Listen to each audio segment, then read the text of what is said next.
जिसका डर था वही हुआ। अब सेम चीज़ EL01 के साथ भी होने वाली है। प्राइस इंक्रीज़ का डर। एथर वैसे ही पहले से कॉस्टली है, प्रोडक्ट अच्छा है बट कॉस्टली है। लोग फिर भी मानते थे कि हम लेंगे और अभी इसका प्राइस फिर से हाइक हो चुका है। आपको पता ही नहीं एक्चुअली रियल प्राइस कितना हाइक हुआ है, मतलब अंदर ही अंदर से हाइक हुआ है। अब आप देखना कि आपका जेब में कितना फ़र्क आने वाला है। तो बिना किसी देरी के वीडियो को शुरू करते हैं। बनाते हुए अच्छा तो नहीं लग रहा है क्योंकि बहुत लोग अब सैड हो चुके हैं। बहुत लोग बुक करा के रखे थे गाड़ी, अब वो बोल रहे कि भाई लूँ या नहीं लूँ, क्योंकि यार इतना प्राइस इंक्रीज़ अच्छा नहीं लगता। और रही बात एथर की, नहीं है, अब हर कंपनियां प्राइस इंक्रीज़ करेगी क्योंकि जो वेस्ट एशिया का कॉन्फ्लिक्ट था यहाँ पे असर डाल रहा है। रॉ मटेरियल्स महंगे हो गए हैं, एक्सपोर्ट इंपोर्ट में खर्चा ज़्यादा हो गया। और रही बात, आप अगर इनके वेबसाइट चेक करोगे, और फ्लिपकार्ट पे तो अपडेटेड ही है, तो इनकी प्राइस देखो हर तरफ से बढ़ चुकी है। मतलब कि 1,84,000 एक्स शोरूम यहाँ पे शो कर रहा है। सपोज मैं अपने सिटी का एग्जांपल दूँ तो मेरे सिटी में यार ये 1,06,000 की आती थी एथर रिस्टा एस। और एवरेज सिटी में, मतलब इंडिया में आप मैक्सिमम जगह से हो, 1,14,000 या 1,15,000 में एथर रिस्टा का एस मॉडल आता था 2.7 किलोवाट आवर का। पर अब वो एवरेज सिटी में हो चुका है 1,20,000 रुपये। तो हाँ, आप उन्हीं सिटीज़ में होंगे क्योंकि छत्तीसगढ़ में इसकी प्राइस थोड़ी सी कम थी। और यहाँ पे जैसे कि 1,05,000-6,000 रुपये था, अब यहाँ पे 1,11,000-12,000 रुपये हो चुका है। तो यहाँ पे ऑन रोड प्राइस अब 1,30,000-35,000 तक की जाएगी। और आपके यहाँ जो ऑन रोड प्राइस पहले 1,30,000 तक की जाती थी, वो 45,000 तक का जा सकती है। अब उसके बाद बहुत लोग को बाई बैक का भी कन्फ्यूज़न रहता है, उसके बारे में भी आपको बताऊँगा।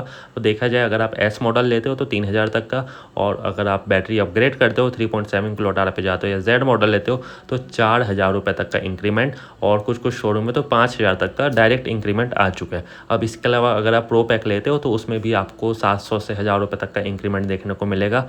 और यहाँ पे सिर्फ इसमें ही नहीं है, धीरे धीरे एसेसरीज़ भी आपको कंपनी बोलती है कि भैया हमारे यहाँ से ही लो, मैंडेटरी नहीं रहता। इंश्योरेंस की प्राइस बढ़ने वाली है हर कंपनियों के लिए। पर इंश्योरेंस से एक चीज़ याद आया, मेरा जो रिलायंस इंडस्इंड का इंश्योरेंस था ना, कंपनी ने क्लेम नहीं किया। आप कोई भी कंपनी का लेना, पर रिलायंस का इंश्योरेंस भूल के भी मत लेना, क्योंकि अगर आपकी गाड़ी को कुछ भी होता है तो आपको एक भी रुपये नहीं मिलने वाला। या तो थर्ड पार्टी लेके चला लो, आपका 6,000 बच जाएगा, बट रिलायंस का इंश्योरेंस मत लेना। एको का डिजिट का ले सकते हो, दोनों के साथ एक्सपीरियंस मेरा अच्छा है।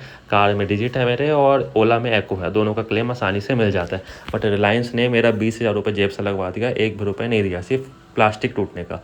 तो मुद्दे की बात पे आते हैं, तो यहाँ पे एथर ने प्राइस इंक्रीज़ कर दी है। और जो डिलीवरी ले लिए हैं पिछले वीक तक का, उनके लिए ठीक है। बट जो लोग अभी इन दिनों डिलीवरी लेने वाले हैं, उनसे आप पूछना, या आप शोरूम में अपनी डीलरशिप चले जाना, आपके नियरेस्ट हो गए, या कॉल कर लेना। आपको समझ आ चुकेगा कि आपकी सिटी का जो प्राइस है एवरेज 5 से 7,000 रुपये ऑटोमेटिकली महंगा हो चुका है। अब रही बात बाई बैक की, बाई बैक क्या होता है? सपोज एथर ने 2 प्रोग्राम निकाले, एक है 3 साल के लिए, एक है 4 साल के लिए।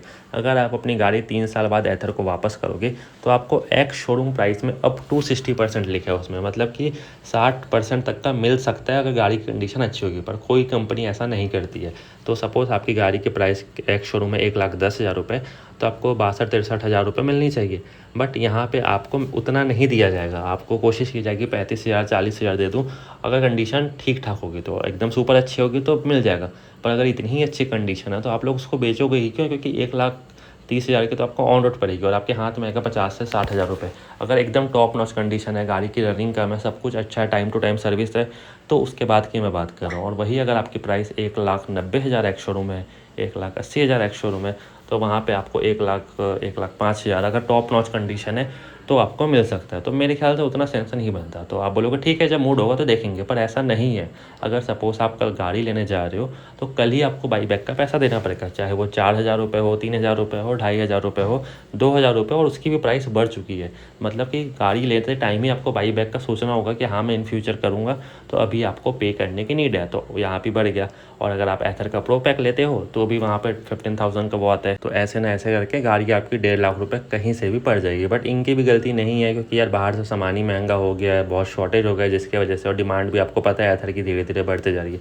बट ये प्राइस हाइक के बाद यार मैक्सिमम कंपनी का थोड़ा सा दिक्कत हो सकता है। और अगर आपको अभी डर लग रहा है तो भैया, जब 31 जुलाई ख़त्म होगा और उसके बाद जब हमारी सरकार, हमारी प्यारी सरकार आपको सब्सिडी नहीं देगी जो कि कंपनियों को मिलती है, तो भैया या तो प्राइस एथर यही रखने वाला है, आदत लगवा रहा है, या तो फिर 5,000 बढ़ जाएगा। अब असली डर तो तब आएगा जब आपको पता चलेगा कि EL01 में क्या होने वाला है। बहुत लोग को याद होगा कि एथर ने अनाउंसमेंट की थी कि EL01 थोड़ी सी महंगी होगी रिश्ता से। अब रिश्ता ही इतनी महंगी हो चुकी है, तो EL01 का क्या अपडेट है आपको जल्द ही दूंगा। बाकी चैनल पर नए हो तो सब्सक्राइब कर लेना, अगली अपडेट जो आएगी बहुत ही तगड़ी आने वाली है। और अब आप लोग मुझे बताओ कि आपकी सिटी में कितनी प्राइस भरी है, और जिनको यकीन नहीं हो रहा है एक बार अपने डीलरशिप में कॉल कर लो, आपको सब पता चल जाएगा, पहले की ऑन रोड क्या थी, अभी की ऑन रोड क्या है। बाकी जितना हो सके लाइक कर कर देना, नए हो तो शेयर कर देना, सब्सक्राइब करना। Thanks for watching.